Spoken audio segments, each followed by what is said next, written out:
And Malia had her stressed out while she was in the White House. Hear why. And did Marlon Wayans snitch on childhood friend Omar Epps? I wonder who got the juice now. Plus, Boosie reveals the wild thing he does every time he sees his kids. And I'm ready to talk about it all. Welcome to Side Dish. Hey. This should be going up on the charts because, you know, it's like. I was about to say, is that you? No, it's not. Oh, okay. That'd have been too much. That'd have been just like real vain. Like, if they on the show, they're doing the theme song. This is my show. Welcome to it. Absolutely. All forms of promo I am for, okay? Well, listen, y'all, here inside this, we're more than an appetizer when it comes to pop culture and fun. We got a whole meal. That's right, and joining us tonight is a multi-talented creative who moved from behind the scenes to begin her journey front and center as an influencer, and so much more. Please welcome Markisha Steele to Side Dish. Hey, Welcome. Thank you. Thank you. Glad to be here with you guys. Yo, and I didn't get the cream memo.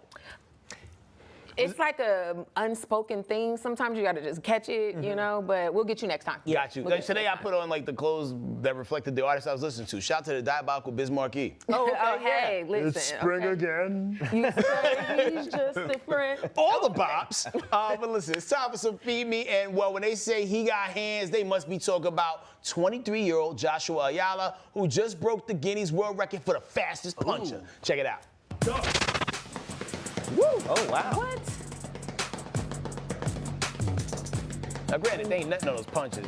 Like, yeah, I mean, he's just giving us a little tap there. How long has he trained for that? Because, are you serious? That's really quick. he probably got that fast, like masturbating. No, swear. Because there's no way that his hands is going, and you breaking records? Look at that guy. Wait, you're holding that bag. It's not doing nothing. He just tapping. He's knuckling it. Wow. Wait, he did speed up?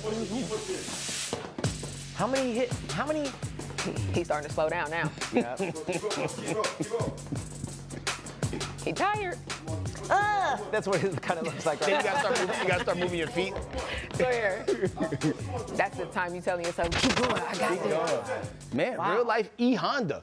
Well, if you couldn't count them, he threw 453 punches in 60 seconds and broke 3 world records in 2 hours. 453 in 60 seconds. 453. I mean, if you're gonna pity pat that thing, like, you know, like. Yeah, he really was not hitting that bat, but 453 in 60 seconds? That's a lot. Yeah, that's like, I saw somebody fight like that outside of Bulldogs in Atlanta. You got to know what Bulldogs is. You got to tell them what Bulldogs is now. Okay. I was leaving Vortex. Yeah, you're right. Which is across the street. Exactly. It's a pub. Yeah. But that is impressive. Like, is there Outside of anything Bulldogs, though? Nowhere else. Nowhere else. Wow. specifically? But like, is there anything in the Guinness Book of World Records that you feel like you could probably like take the record on? Yo, I read, like, you know, in your apartment complex, certain like elevators, they have the little commercials and stuff. There was a world record broken for chewing gum. How do you break a record for chewing gum? Like most gum chewed? Yes. Or most chews? Or the Most length of time? chews. And How I think it was like the long? length of time. But still, who looks through the Guinness Book of World Records and says, hey, I think that is a record that I want to break? Right. I know one got broken just earlier this year. I followed this like fitness influencer, and the way they did it, it was like most people to run a mile at the same time. So they got like 100, they had got like a couple hundred people together and all ran a mile, but everyone has to finish in like under 7 minutes. What? Which is a pretty good pace. So it's hard to find people just to run that fast, but they did it. Full speed. That's a good trucking. mile. Like, Yeah. In and 7 how many minutes? people was it? There was like a couple hundred or something like Oh, that. wow. Yeah. Man, just imagine the shoplifting that could be done. No, swear. Right. With You get them that all on many the same people. team. I feel like we should do that, though. Get What's one that? more additional person to break that record. What, the running record or the punching record? 6 minutes. No, that Can you run a 6 or 7 minute mile? Yeah, I used to run track, so I could do that. Oh. Absolutely. I used to do the 100. Yeah, I did the 4x4 and then Okay. the 4x1. So yeah, yeah. You were a real athlete. Yeah. Not us 800 folks. Yeah, like You know what I'm saying? Like, Yeah. they had me run the 800. Like, you got something to do. Exactly. We're gonna make you feel a part of this team. Don't pick up that baton. That's not for you. No, seriously. Pass it on to the next person. All right, Michelle Obama stopped by Kelly Ripa's Sirius XM show, Let's Talk Off Camera, which is on camera. Again, that's weird. And she opened up about how hard it was to keep her daughters out of the tabloids when they were in office. Michelle said they had to drive and they had to go to prom and they were on teams and they traveled to other schools and they had to do college searches and they went to parties. They had drinks. They tried smoking. They did all the things, and every weekend was a nightmare because we had to work to make sure that being regular teenagers didn't get them on page 6. That's real. That had to be a full-time job. And that has nothing to do with those girls, but just like to keep your kids out of the press. But did you hear everything she just listed? That's like a whole schedule. So we're going to go to this party at this time. Then we're going to go ahead and help you guys drink over here. Then we're going to go ahead and take you to this school. Like, that's a lot outside of just letting them be kids and be regular, you know, parents too. That's 8 years those girls were up there. And then too with the secret security, Secret Service people that like roll with you, and sometimes they be suited and booted, and sometimes they be trying to be inconspicuous. But you still know that this big man in this dressed down clothes is still with them. Like, Do you think that any young man had to roll up to the White House to pick up? I forget which one's the oldest. Sasha, I believe, is the oldest? No, I think Malia. Malia's the oldest? Malia's the oldest. Can you imagine somebody, she's like, okay, here's my address, and it's like 1600 pen, and he's like, oh, no. Rolling up to the White House to pick her up to go on a date? But listen, outside of that, you got to think you got to go through security clearance. Your parent has to go through security clearance. They need 7 years of history on where you used to live. So it's a whole thing probably to date those girls when they were in the office. It's my third date with Malia. James has to sit in the back. Don't worry about him. He's got an earpiece. He's not going to tell anybody. Seriously, Right. we can kiss. My parents won't find out. They're gonna scrub your whole social media history. Absolutely. This woman that you texted a couple weeks ago, I know she's your ex-girlfriend. However, you know what I'm saying? Like, yo, they all in the business. No, swear. That's a lot of pressure. Now the Bush twins, now they made page 6 a lot. Like these were like the original girls going wild. They were slightly before social media, I think, right? Like No, we were. I think they were. It was like the height of social media starting to come up. But yeah, page 6 is just like social media. You know, everything's going on there, front page and center. Man. I wonder if there was like some colonial era daughters who were real bad.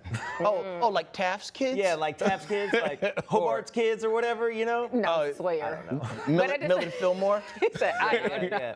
But even at that, do you think it was worse because, I mean, let's be honest, you know, they were, you know, our kinfolk. They were black. So I think any little thing would have been blown out of proportion. Oh my gosh, she threw her hair scrunchie on the floor. They're littering now. So I think it was like we had to be that strict because getting on page 6, something of them blowing their nose and missing a trash can would have been just outrageous right now. Oh, Obama got roasted for a tan suit. No, exactly. I missed that one. A tan suit. Was he wearing it's like a big presidential thing? Or I don't remember. He outside? just had a tan suit on. Was he mad because it was skin colored or what? No, just like tan, just like. So that simple. Okay. Yeah. He got the tan and cream memo. Exactly. But he got roasted for a tan suit. So just think if those girls were doing anything else, your dad got roasted for a tan suit. One of those girls coming home slightly intoxicated. Scandal for months. Listen, okay? Can't win. So Viola Davis stopped by Talk Easy with Sam Fargo. Fargo? Fragazzo? Fergoso. Okay, Fergoso. Excuse me for mispronouncing your name. Exactly. Podcast. And when she was asked if her time at Juilliard shaped her into a good actress or the perfect white actress, here's what she had to say. I feel that as a black actress, I'm always being tasked to show that I have range by doing white work. Listen, I could do the best I can with Tennessee Williams, but he writes for fragile white women. Beautiful work, but it's not me. But we don't put those same parameters on white actors. Is she gonna be able to pull off Mama and Raising the Sun? Is she gonna be able to pull off Beneatha? Is she gonna be able to pull off Molly in Joe Turner's Come and Gone when Molly says, I ain't going south, and make me believe it? They don't have to do that. So for those 4 years at Juilliard, all the white actor has to do is play all white characters. That's not me. And then once I leave Juilliard, guess what? Most of what I will be asked to do are black characters, which people will not feel that I am black enough. Ooh. Man, like in that whole segment, the only name I knew was Viola Davis. Absolutely. Yeah, I felt so lost when she was mentioning these movies. It's like, damn, man, I watch a lot of movies and I didn't see those. It's older films. Yeah. Black and white classics. If it came on Turner Classic Movies and it was like in AMC black and white, channel? yeah, Yep. like, it was like I was. But then TCM. I couldn't flip past fast enough. Yeah. No, seriously. But I definitely understand what she's saying because, like, just in reality today, we always have to overcompensate. So like you said, I'm going to this top prestigious school and I'm being trained to do what they do, but all they have to do is come in and sneeze and say, hey, oh my God, that's Oscar and Emmy worthy. But I have to do that. I have to juggle. I have to sing, act, dance. I have to do all of these things. Like, why can I not just be the professional, perfect trained actor that you are training me to be? That's why I'm going here. Sure. My takeaway from it is Juilliard clearly needs to bring in more plays written by black people. Absolutely. That was like my takeaway from it. Because it seems like a lot of people have to conform to a confine that's put in place for them, and there's very few situations where the other races have to do that for Correct. our work. Yeah. Like if they did a Juilliard performance of Juice with, you know what I'm saying? Could you imagine how that would go? You got the juice now. Like, what? Like the Sunny D, you know, James Franco and all them in there. No, Sawyer.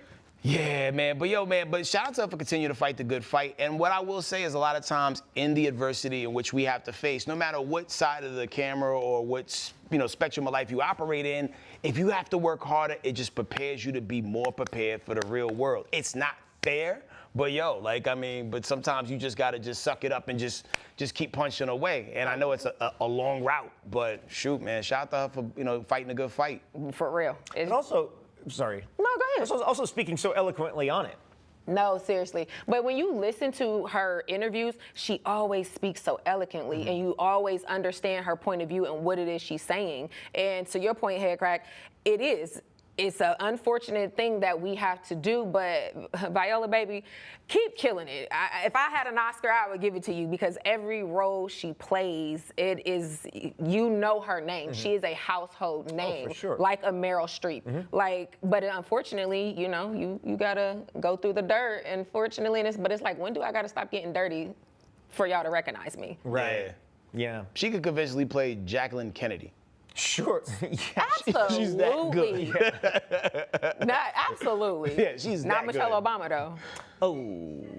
Oh, she fumbled on that one? No. I'm just saying, you know how sometimes it's like an actress can be so great, but it's like, the voice, it just wasn't the best performance. And sometimes it's like, don't go after just the name, go after a person who really encompasses the character. But you can't win them all. No. This is true. No, you can't win them all.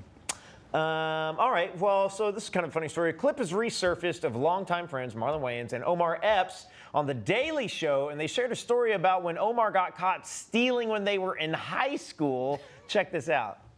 This was at the time when Do the Right Thing was out. Yeah. And the man said, we get to the counter and and I go pay for my chips, and Omar's at the counter and the guy goes, what about the juice in your pocket?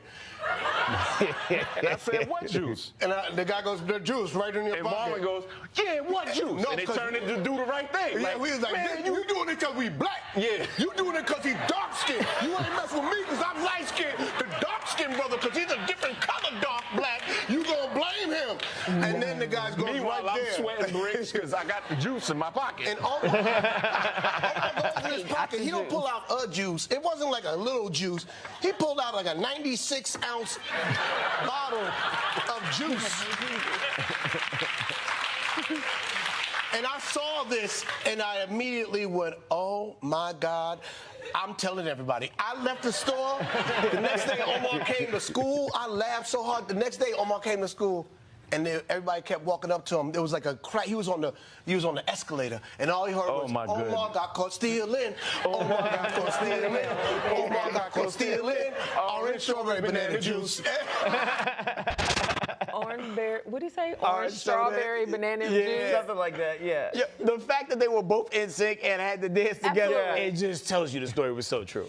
Absolutely. That's hilarious. That's definitely a joke that they tell amongst their friends. Oh, yeah. Especially after a couple of drinks and you like, yo, remember that time on the escalator when we was up there singing in tune? Like, what? Why you gotta out me like that? Why you bringing up old stuff? It's great to have old friends that you're still friends with. That is very true. Because That's sometimes hard. you'll forget some of the stories, and to be I'm like, oh snap, I forgot about all that, and it brings you right back to that. That's why y'all friends. No, for real. Remember when you fell off the curb and you chipped your tooth? You be like, but don't nobody need to know that. Like, how old like your longest friends, your oldest friends rather, like how far back does the friends that you still rock with now, how far back do they go? I have one since I was like 2 years old. That's what's up. Yeah, 2 years old. And I don't know why. I don't even feel like I'm a friendly person, but something about me they love. But yeah, 2 years old. A lot of my core friends are 10 years plus. Word. Mm-hmm. How about Oh you? yeah, I got a bunch 10 years plus. There's a handful of us that are like easily probably 25 plus, but I have just a couple who it's like I don't remember not knowing them. Got you. You know what I'm saying? Like kids we were in kindergarten together. Oh, yeah. You know? Yeah, now I got friends from like when I was 3, and that is so rare. No, swear. So rare. And I got like my New York friends, I got my Texas friends, you know what I'm saying? And like, it's just so cool that like time and all these different technologies have kept us together, and the ability to be able to like link up is still like, pick up where we left off is a beautiful thing. Absolutely. Those Very people are lucky. supposed to be around for a long time, because they know different areas and facets of your life. Because even though you've known them for so long, the dynamic still changes, as you grow and, develop in life. People get busy, stuff like that. Sure, Forget. yeah. Ironically, the friends I used to steal with are either dead or in jail. Oh, no. I'm the only one that made it out. What y'all used to steal? So I had a friend named Fred Fuller, God bless the dead. We used to walk into, like back then, it was like Payless Shoe Source or even sometimes Target, and we would just go in with the same pair of shoes on, swap them out, put them on, walk out the store like it wasn't nothing. get the fresh pair. Fresh pair, crispy, Swap 'em crispy, up. just to have a crispy pair of all whites on at the same time, and another person, I can't mention his name because it messes with his parole possibilities. Oh, yeah, we won't do that. Yeah, you probably why they started putting the little sensors on the shoes and stuff now. Nah, they were there before that. So Boosie chatted with Jason Lee, and he shared one thing that he does every time he sees his kids. Check it out. Every time I see him, I drug test him. Really? Oh, hell yeah. But not for weed, though. Why? My son ain't finna be smoking no weed at 15. Hold on, Boosie. You turning into me. Boosie. Oh, you me now. No. You not letting your kids smoke weed at 15? No. Hell no. Weed is a natural herb. Well, you don't know about how Boosie raised his household. Okay, I think people will be surprised. I'm a Southern Baptist. My grandpa was a preacher. Hey. Wait, Boosie Now, when you're Badass. 18, Boosie Badass is not a Southern Baptist preacher. no, my grandfather was a preacher. No, I'm telling you the truth. Wait, you serious? You don't let your kids smoke weed? No, At man. 15? You, Boosie, you was smoking weed at 15? it doesn't 14? matter. My father was gone. My father died when I was 14. Wait, Zach, So- hold on, Zach. Let me So, just... I had excuses. Right. You have a mother and a father. Right. And the object to raise your children, you not gonna be what I was. But And that's the first step. You smoke weed, then you go on sip serve, then you gonna get the ecstasy. smoking weed is not... Then I'ma knock your ass out. Smoke... Whoa. He goes from happy to angry. Absolutely. It's like a bipolar Martin Luther King. I'm up here like, whoa, calm down. Like, he's just asking a hypothetical question. Chill out. Yo, and it's wild that, 'cause I thought Boosie would have been a little bit more loose, because I remember this is the same little Boosie that said he takes his young kid to go see prostitutes. I believe it's the same person. That is the same person. Okay. Last I checked. So weed, like Jason Lee said, that's a plant. That's a herb. That's from the ground. God gave you that. And he talking about he had excuses. I mean, your kids might have some too. Algebra, chemistry. Like, you never know. I don't know. I don't think it's a bad thing if you say, I don't want my kids to touch these things until they reach a certain age. Like, I can get behind him on that. Yeah, I get it. However you want to run your household is up to you. And if you come to it from the experience of having done those things the way he has, True. that's a perspective. I got to respect that. But are you going to automatically assume because you did it, your kids are going to do it? Like, if your kid smokes weed, they're going to go to lean and ecstasy and whatever else? Because listen, that man, he's a party something else. Yeah, I don't know. I don't know that I would presume, but if I'm Boosie, I come with a lot of information. No. Yeah. For real. Living the You person know? life that Boosie leads. You know? I've seen some Okay. things. Listen. Yeah, I mean, because I usually don't agree with Boosie on many things, but I do agree with him on that, because Yeah. weed ain't for everybody. Some people can smoke weed and be the highest functional versions of a True. human being that you've ever seen, and some people smoke weed and completely burn out, and they have to chase that high, and the next thing you know, they're looking for other things, like he was saying, with the lean, the perks, all that other stuff. So, Very true. man, you gotta, kids are sneaky enough. Right. And with the vape, too, Because you can't even smell it. I was just about to say that at 15, kids out here vaping now. So I will agree, 15 is too young. But yeah, they doing things that's worse, like vaping and synthetic stuff. So make sure you drug test them for everything. Check them all. They drawers, the little zipper parts of their backpacks. Get in there. And then when you do when you get a system with the drug test too, you also got to make sure they don't have the fake joint. No, for real. Because they will pull the Whizzinator out on you in There a are heartbeat. fake joints? Not weed joint, like the D, like the penis. Like, you know what I'm saying? So you can do the fake. You're talking about fake urine so test. you can pee. Yeah, fake okay, pee. yeah. That's I was how literally athletes- thinking like, no, this joint is, and I was like, the fuck? I remember candy cigarettes as a kid, but I couldn't imagine like a fake joint. I was like, All right, so we gotta go to break. So in this 2 minutes, take some time to drug test your kids. We'll be back with more Side Dish and Dose.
Welcome back. Now, Markisha, let's get to know you a little better. Now, you started working off behind the scenes in production and as a producer and a production manager, and now you decided to step in front of the camera where you clearly belong with your Monday Mayhem podcast. Now, can you tell us a little bit about the podcast and where we can track it down? Oh, look, that's me. Hey.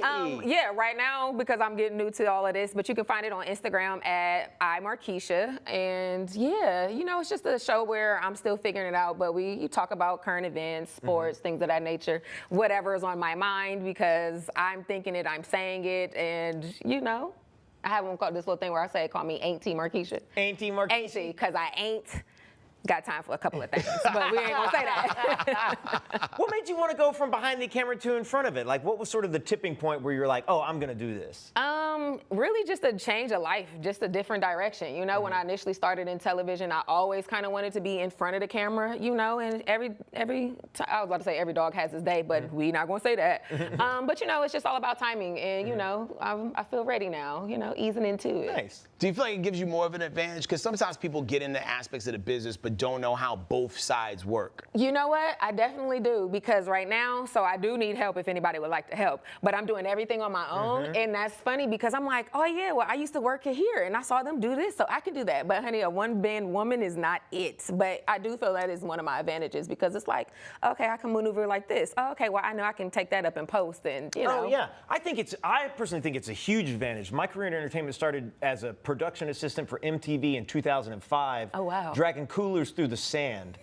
You know what I'm saying? It's tough. And then I got into casting, where I'm setting up for reality dating shows, and I'm interviewing people and seeing how they do this, and then I got to cut casting tapes together. So then I learn to edit. Then it's like, then I get the shots, and then I'm the person in front of the camera. But I already know how to edit and all the other stuff, so I make myself look good. Absolutely. You know, yeah, it's a major skill. It definitely is. Plus, when you're behind the scenes, like we have a very lucky thing going on here. Everything we have here is so great. But I'm sure you've seen it, and I'm sure you've seen it too, working behind the scenes. Is sometimes somebody will show up on set and they sit in front of the camera and they cannot treat people with respect. Oh. They do not treat others' time All the time. with respect. And then, you know, the red light comes on and we're rolling and now they're some other person. And you see that a couple times and you're like, I don't ever want to be that. Yep. Yeah. They treat people like crap, and then it's time to get the cameras going, and they're just kind of like, no, you have all of this energy. You wanted to be a mean person. Yep. Do that. So that is one of the aspects that I definitely have despised, because it's like you work with some of these A-listers and it's like, ew, no, like I will never be that, because it's just be kind to people. It's so fulfilling. But yeah, you see that and you're like, yeah, no, let me treat people like they are, with respect. Yep. Humans. Yep. Was there a particular situation, and maybe you could hum their name, where like somebody was just completely out of pocket and you were, you know, doing the best you could to do the job that you came here to do? I plead the fifth. We're going to say that. 1, 2, 3, 4, I plead the fifth. Exactly. 1, 2, 3, 4, fifth. But you know, as you were dragging carts through the sand and everything, who are you talking about that you saw being Let me rude? tell you the number of times, whether it's been, I mean, when I was dragging coolers through the sand, that was like no-name people who were on an episode or two of some reality show or a dating show or whatever for MTV back in the day. Next, I worked on Next, I worked on Dismissed, I worked on Exposed, I worked on Date My Mom. Oh, wow. Then I worked on a show called Tough Love for VH1, where I did like specialty casting for that. And then it's just like the people who were like hosting some of these shows at this time, you just see some terrible behavior. Like, I'm not going to drop any names out there, but just like I don't know. If there's one equalizer about entertainment, is you can't be a jerk and continue to work long term at a high level. It runs out. It always comes back, one way or the other. It does. And then sometimes, like Chris Rock said, sometimes people just don't get got. They don't get their lick back, unfortunately. Yeah. But it is sad to see, because you have a dream job that every little boy or every little girl wants, and it's like to see you behind the scenes acting like that, like, oh no, I can't give an autograph, or oh no, why are you yelling at people? Right. Like, Yeah. be nice. Now, there's one particular comedian, and it's not who you would think it would be, right? But this person is powered by the people, and I watched him be an ass to so many people, like, you know, like up close and personal, and it's just like, I just didn't understand it. And then I would see this person in the building that we walk in, and he wouldn't even say good morning to people. That would say good morning to him, and it's like, all you gotta do is be a good person. And this person just gets put up on this high pedestal of being like this great person, but there's so many people who know who exactly That I'm talking person about really that have is. been around that person. It's like, yeah, like sometimes people be in like the devil's blind spot for like a duration of time, and eventually it catches up to you. But maybe this person's a better person now, but we'll see. Absolutely. All right. Okay, so we got a little classic hip-hop story here. Now, back in the day, Biggie Smalls made a not-so-nice reference about the ladies of Escape in a song. Well, the ladies stopped by the Morning Hustle show, and Tiny and Candy shared a story about an interaction they had with Biggie less than an hour before he died. Oh, my gosh, check this out. Right. Jermaine Dupri, and he said that it was harder to break y'all because you weren't considered cute. I mean, somebody thought we was cute. There you go.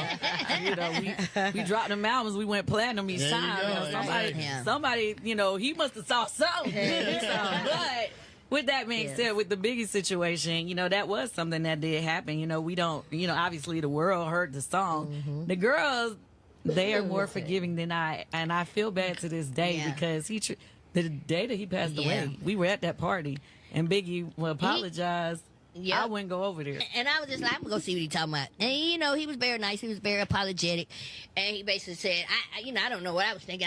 I'm ugly. Look, I'm ugly. I didn't say, you know what I'm saying? Y'all are beautiful. And, you know, I just, you know, wanted to say, I apologize or whatever. And so I went back and I told Candy, I told her what you said. And then he ended up passing, like, probably 20, 30 minutes after that happened. Wow. Wow. Well, at least he had got to make his amends before, you know, that unfortunate event happened later on But that did night. he, though? How do you apologize to somebody through correlation. Like, but I'm ugly too. What? So are you saying that we're not ugly, or you're saying that, hey, yep, since I'm ugly, we can all be ugly together? Yeah. I'm confused because I'm like, where was his apology at though? I would like to not be on your ugly team. Where? I mean, I'm ugly too. Sir, that's not hitting the way that you think exactly. it is. But it was a hard bar, you know, No. for the time. He's like, yo, he said I would smash RuPaul before I hit those ugly ass escape winch, you know, and I'm clear enough to make it rhyme. But yo, to be on the receiving end of that, I could only imagine how that had to feel. You know what I'm saying? And like, I understand how maybe like why Tiny was probably like, oh hell no, I don't want to accept this. You know? Candy was. Yeah, I can understand why she was a there. little standoffish. But you know, shout out to him for having the cojones to at least approach them and try to like apologize. Well, no. Didn't Tiny say she walked over to him to see what he was talking about? So, you know. I think in the longer version of it, because I saw the full thing is like, yeah, I think they was at the same party that night at the Peterson Automotive thing, and I think either Biggie sent somebody over there just to clear the way so he can get over there, but like he tried to add a convo. Candy was like, nah, I'm out, and then you know, it is what it is. And you gotta think at this time, Biggie, you huge. Right. Escape, they young, new, fresh into the game, and then you go ahead and drop a line like that. So yeah, you hurt their feelings, and then it's like, you know, come on, give us some camaraderie. Like, hey, big me up. Don't say I'm ugly and then fake apologize. Like what we doing? That's one of those things where it's like sometimes they say don't meet your heroes or something, you know? It's like when an icon like drops your name in a song, but it's in a really negative reference, you're like, oh shit. No. But the wild part, he would rather smash RuPaul. That's a hard but as quiet as it's kept though, do we understand why he said he would? Are we tying him into the Diddy stuff? I mean, I ain't saying the Diddy stuff. Or these are just hard 90s bars? I mean, two things can be true at the same time. Bars on bars? Two hard bars? Yeah. Swear. Listen, okay? Issa Rae chatted with Michelle Obama on her IMO, In My Opinion podcast, and Issa shared the type of friend that she is or is not. Check it out.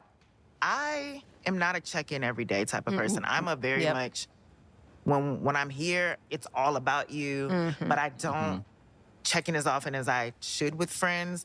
And I've been told that in the past, and I've adjusted, but you just have to tell me, but it's not a natural instinct. And so with this, I understand like Eva being like, this is kind of a high maintenance friendship in a way where I'm not gonna be the same type of giving friend that you are to me, but I will show up in the ways that I can. If you need me, I will always be there.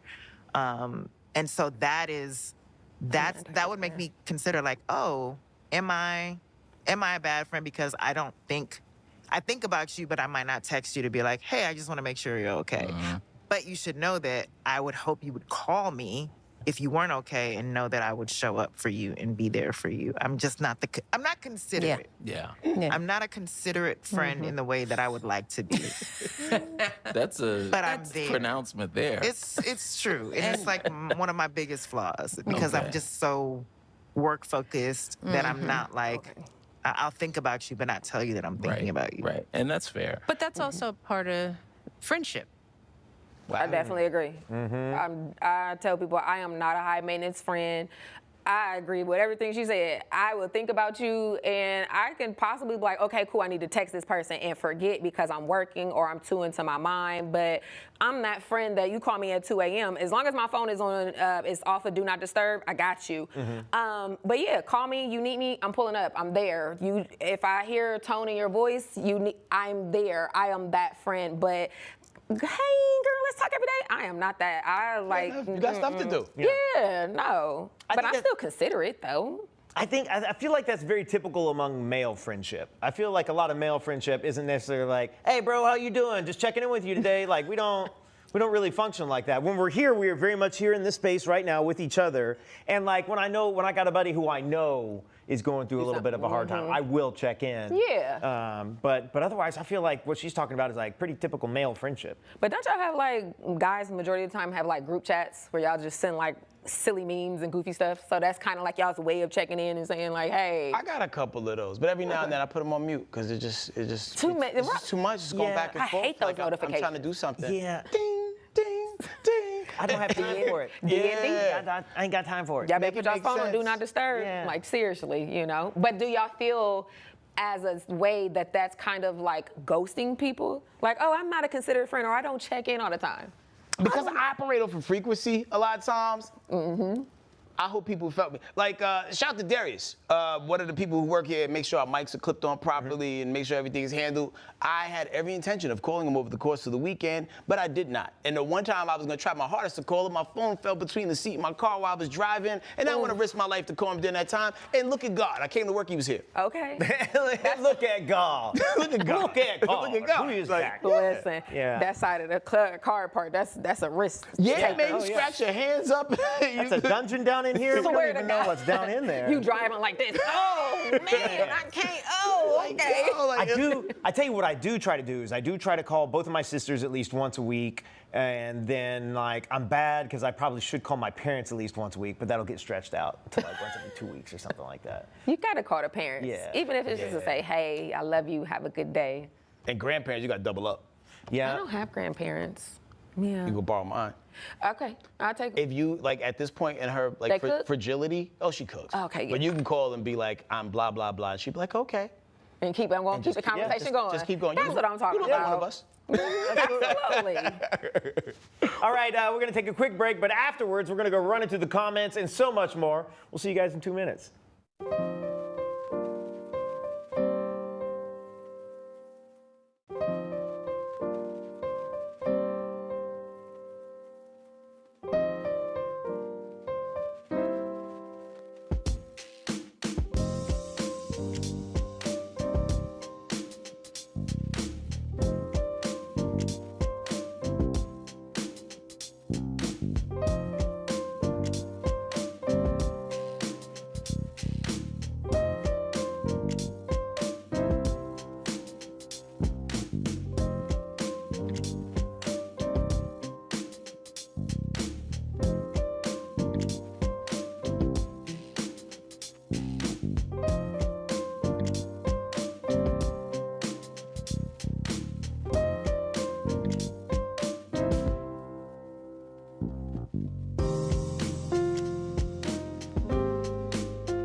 Welcome back. Hey, all right, the next two stories are all about dating, but this first story will have us run into the comments. So a young woman by the name of Latoya Dior went online and made suggestions of something men should do if they want a woman to go out on a date with them. Check out. So, I'm sitting in my car, and I done came up with an idea. You know how you go get your hair done, but before you get your hair done, you have to put down a deposit. Before you get your lashes done, you have to put down a deposit. Before you get your nails done, you have to put down a deposit, right? And if you don't show up, you do not get that deposit back. So I done came up with an idea. We should start charging these men deposit to date us. Like, we should start charging them a fee to date us. Like a 30-day trial. You pay like $1,000 to date us. So, and if they don't do right by us within them 30 days, we keep the money. I'm just saying, like, non-refundable. I think we should start charging men to date us. I'm talking about single women. I think we should start charging them.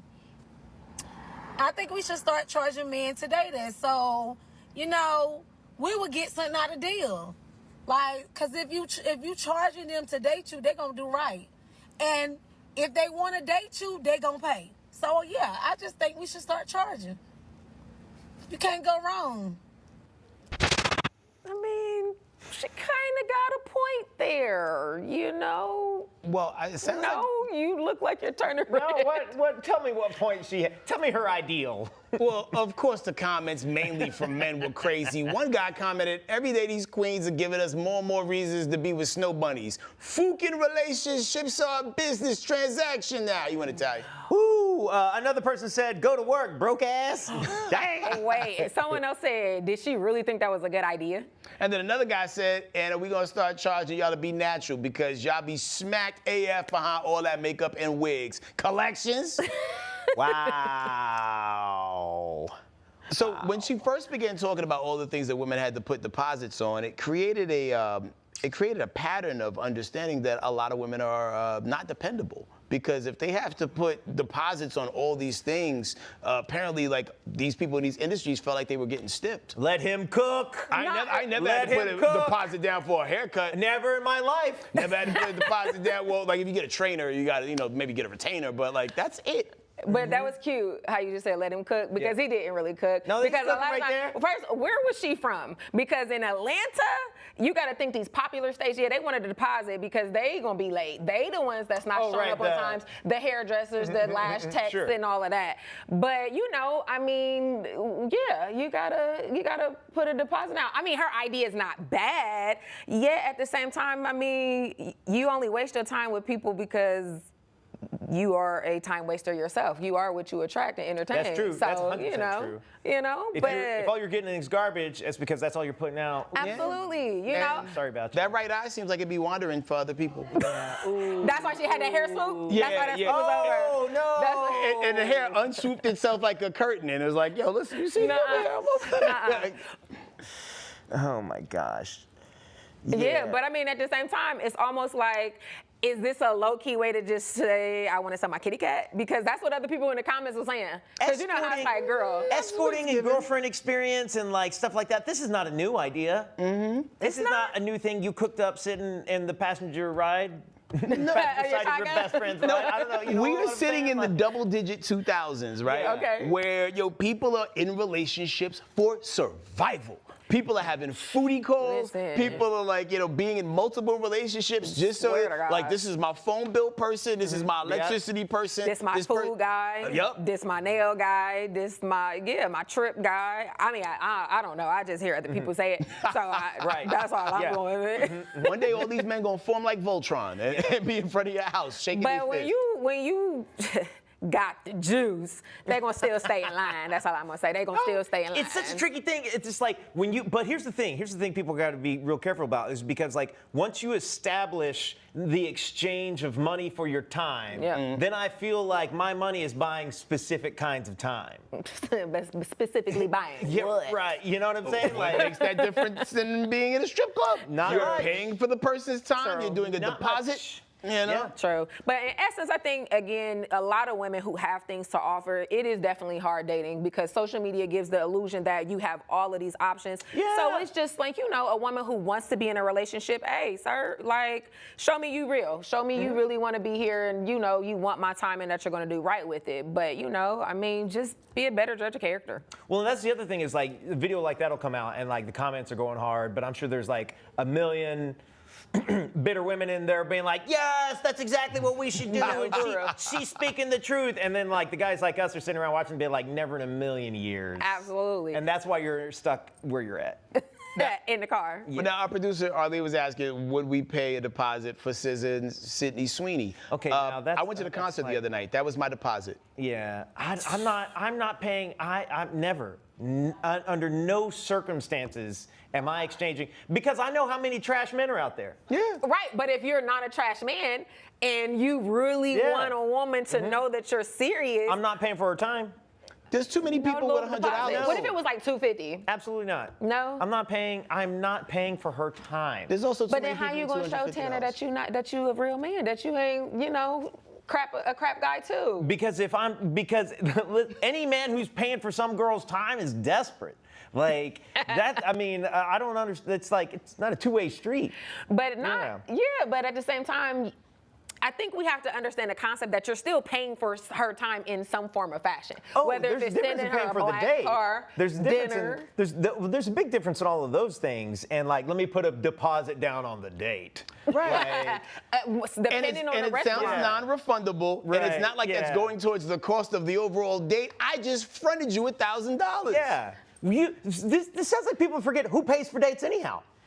Man, you better make sure you on time and on point and don't waste their time. Well, if you thought it was hard to find love in the United States of America, folks in Japan are struggling too. But some have definitely found a solution. Check out this 60-minute piece that shows that Japanese are doing, that shows what Japanese are doing to combat loneliness and how the government is jumping in to stop it. Check it out. We met Akihiko Kondo, who told us he sleeps alongside the anime character Miku, whom he married in a formal ceremony in 2018. He paid a deposit. He's one of thousands of Japanese that's what you get when you pay for it. unashamedly say they are in a monogamous romantic relationship with a fictional character. Staggeringly, or maybe not, almost half of the country's millennial singles ages 18 to 34 self-report as virgins, compared to barely 20% in the U.S. And of course, less human copulation means less human population. AI relationships, they're going to get better and better and better, and they're going to supersede, in some ways, real physical relationships. To foster human relationships, the Tokyo government has taken action. Yuriko Koike is the city's governor. We are promoting for matchmaking by artificial intelligence. Tokyo government is playing OMIE, playing matchmaker. That's right. Yes, the Japanese capital city has launched its own dating app. Is it working? Yes, it's working, and number of application is more than we expected, 3 or 4 times. That's what's up. 3 or 4 times the number they expected?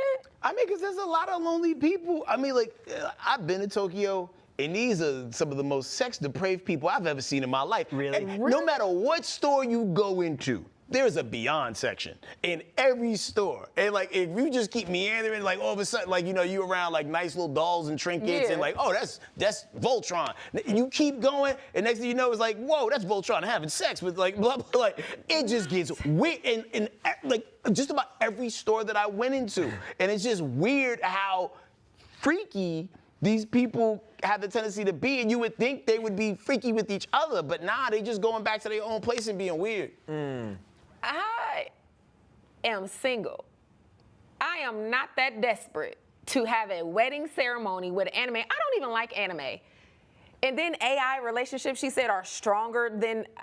So you mean to tell me a computer that has no emotional intelligence is going to tell me that somebody that's 97 kilometers away is my mate?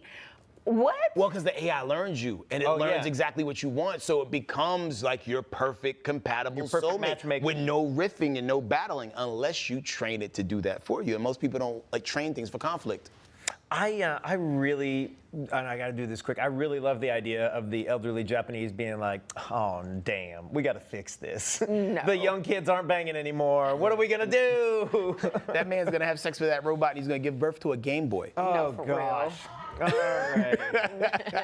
Okay, he got a Tamagotchi. Oh boy. It's gross out here, man. Yo, we gotta run the break, but when we come back, we're not too far away from everybody's favorite game. Whose cousin is it? See you in a few.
Welcome back. All right, so a 19-year-old known as the Crooked Man, literally at the Crooked Man 10 on socials, is going viral for spending over 160 days just working out one trap, which is the large muscle group in the back and upper back and neck in here. Check this out.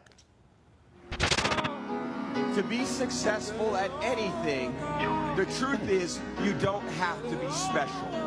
You just have to be what most people aren't. Consistent, determined, and willing to work for it. No shortcuts. If you look at all my teammates here tonight, it would be impossible to find better examples of men who embody that work ethic, integrity, purpose, determination, and discipline that it takes to be a champion in life. Why didn't he balance that out? My man looks like the Toxic Avenger. Yes. Okay, if you thought that was something, he's now moved on to just working out one leg. He says he's doing this to combat the trend online of people glowing up their whole body, which he says is boring to watch. I personally love it. People do so much for attention because you look lopsided, sir. You look like the Hulk. You've been put in one of those machines and you got deformed. Oh, you're like mid-morph? Yeah. Like, you know, sometimes people are like, oh, shoot me for my good side. Swear. He literally has a good side. No. Like, and only one side of that. It's just for attention because it's hard to explain. It's like you literally look like you're lopsided. So it's like... It's really weird for one body to be both before and after. In the same picture. In the same picture. You're about to be the best Halloween picture ever, yo. For real. Turn to your left. Just one line down the middle. Swear. Turn to your left. This is my before. Now you're right, my after. Yo, that's wild. Like, let's just say if you met a dude, Markisha, and checked all the boxes, you know what I'm saying, great personality, and then you realize he was only like half done. I'm going to ask, can we cook the other side? We got to cook the other half. We got to cook the other side. Come on, let's go ahead and get this whole body in shape and everything together because, you know, I don't eat anything half done. Okay. If anything, this like shows what consistency will do for you. Like, as much as it's like kind of weird to see like that, I do like that you're saying like, oh yeah, if you do this and dedicate it, you will get results. His are kind of freaky, but no, seriously. You know, it's tough work. He definitely got results, all right. Yeah. He definitely did not look boring from the right side. Right. I wonder like if he would have to like put a deposit down for the last girl, or like could he only pay half? Nah, he probably had to put down a deposit and a security deposit too, like an apartment, you know what I mean? Your first month's and last month's rent, just because, you know. But it depends on the side he shows. I think if he showed his good side, he might be all right. But that's like half fishing. Ain't it? Yeah. Half fishing. Yeah, because there's like so many levels to it. Like there's like hat fishing. There's like, you know. It's me. It's just that's the other side ain't matching the other side, you know, but I'm halfway there. Yeah, that's just a weird one. So much work just to like, you know, have one. If y'all had to pick one body part to focus on working out, what would y'all pick? I mean, oof. Probably chest and like One. torso. Okay. Torso. That would be mine too. The whole Stomach. torso. Yeah. Triceps. Those are the parts that make the arms look big. Yeah. All right. Okay, we're going to be back in 2 minutes with everybody's favorite game. Whose cousin is it?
Welcome back. Oh my, Markisha, quick question. How comfortable are you with racial profiling? Oh, I definitely listen and judge. Oh, great. What's up? You're going to be great at this. Kill at this. It's time for everybody's favorite game. Whose cousin is it? Okay, here we go. Imagine getting caught with your pants down and telling the police you were born in 1812. So a 56-year-old drunk Florida man, the F word. Always. I'm already leaning. A Florida man who was rocking a Pooh Bear fit, just a t-shirt with no panties on, was busted for trying to break into a church. He must have thought it was communion because he was bearing 2 bottles of wine and a can of beer. But the plot thickens. When the cops asked the pantless trespasser for his name, the man hit him with an Oliver twist and said Charles Dickens. Come on, bro. Okay, so much for Great Expectations, but the butt-naked bandit was arrested and charged with exposure of sexual organs, an open container, and providing a false name to law enforcement. All right, y'all. Whose cousin do you think this is in the chat? Is it Tanner's? Is it me and Markisha's?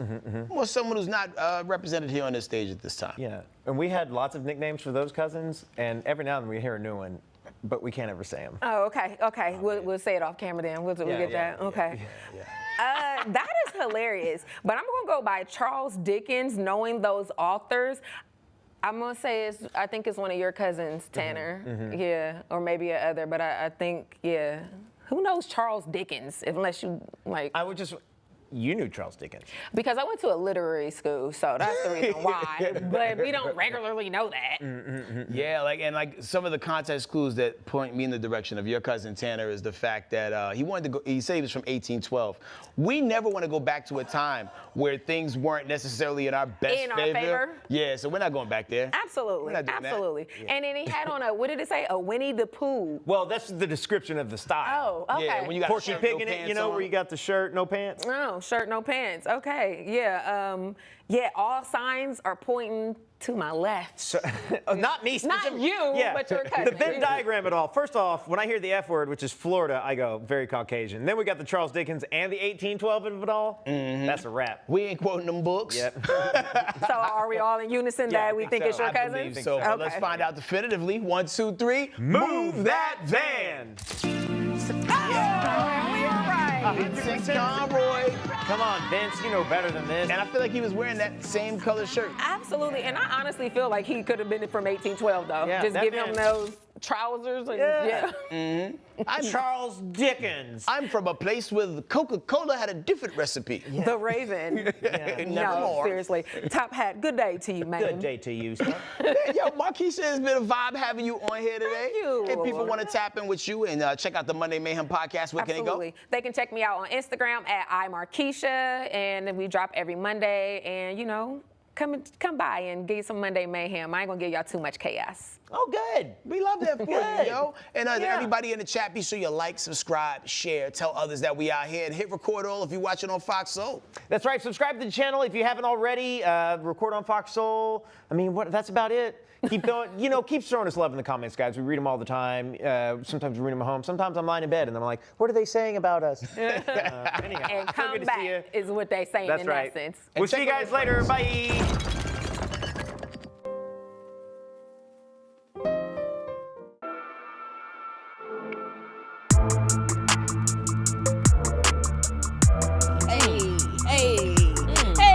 Welcome to Scrolling with Jen and V, where we scroll, roll, talk, and tell. That's right. All of that good stuff. Because y'all know we scroll, we roll, and we scroll some more. That's how we do on our phones. That's what we do. It takes most of our attention away from everything else. And it brings your attention here. Yeah. How about that? How about that, V? That's a win-win. So I'm your girl, Jen, and this is the beautiful queen over here. V Greasy. Yeah, you better sing it in. All right, y'all. Cheers to an episode filled with social media and craziness. Yeah, exactly. Okay? That's it. Sip, sip. Oh, yeah, that's right. The sip. All right, V. So what do we have for the scrollers out there today for our first segment? Ooh,